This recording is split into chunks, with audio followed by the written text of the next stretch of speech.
pada majelis ini. Al-haditsu thalathun, hadis 30. An Ummi Salamah radhiyallahu anha qalat kana Nabiy sallallahu alaihi wasallam yutiru bi 13 falamma kabira wa dha'afa aw tara bi 7 rawahu Tirmidzi wa hasanah. Nabi sallallahu alaihi wasallam biasanya salat witir 11 rakaat. 13 rakaat ya, bi 13. Maka tatkala beliau sudah tua dan sudah lemah, maka beliau salat witir 7 rakaat.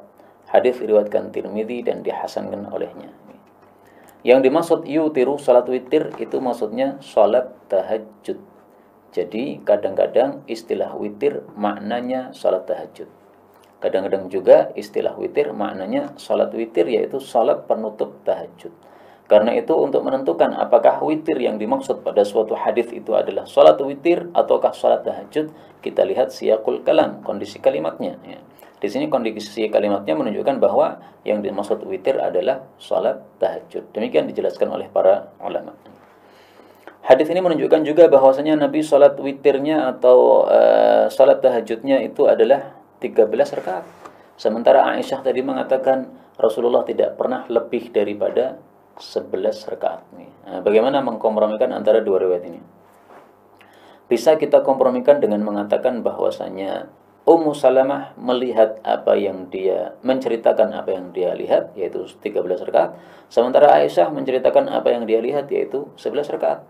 Karena rumah istri-istri Nabi ini sendiri-sendiri, tidak gabung dalam satu rumah.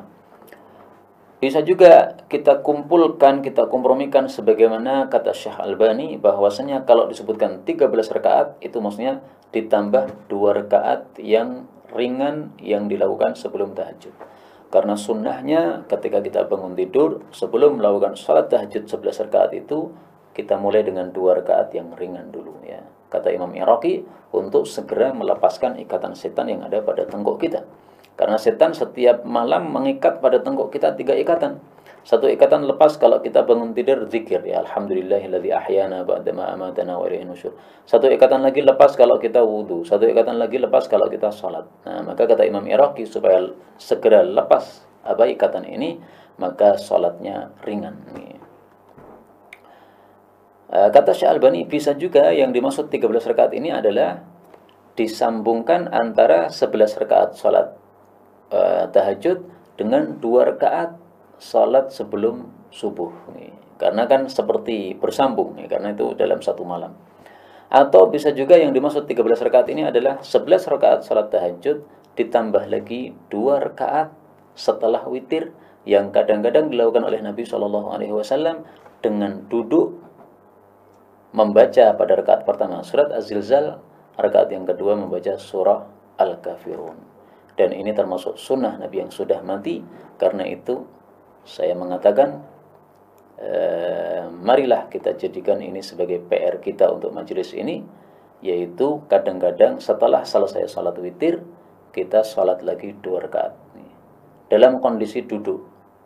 Kemudian rakaat pertama kita baca Az-Zilzal, rakaat yang kedua kita baca Al-Kafirun ya. Hadisnya sahih, bisa dilihat di dalam kitab Syekh Albani yang berjudul Sifatu Salatin Nabi sallallahu alaihi wasallam atau Aslu Sifati Salatin Nabi sallallahu alaihi wasallam.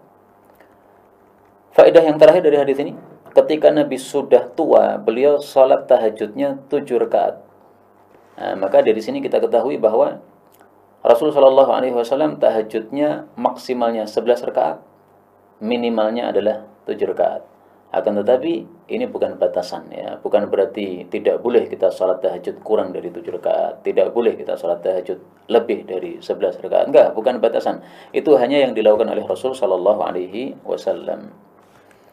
Kemudian di sini ada tambahan waqala, berkata Imam Tirmidzi, waqala Ishaq bin Ibrahim. Ishaq bin Ibrahim ini Ishaq bin Rahuyah, itu adalah temannya Imam Ahmad tadi. Ma'nahu annahu kana yusalli min al-laili 13 rak'atan ma'al witri fanusibat salatul laili ila al-witri wa ihtajja bi hadits autiru ya ahlal Qur'an qala inna ma ana bihi qiyamal lail. Jadi ringkasnya kata Imam Ishaq bin Rahuyah bahwa kata-kata yutir di sini bukan salat witir tetapi salat tahajud atau salat malam. Kenapa? Karena dalam hadis yang lain Rasulullah mengatakan autiru ya ahlal Qur'an, witirlah wahai ahli Qur'an.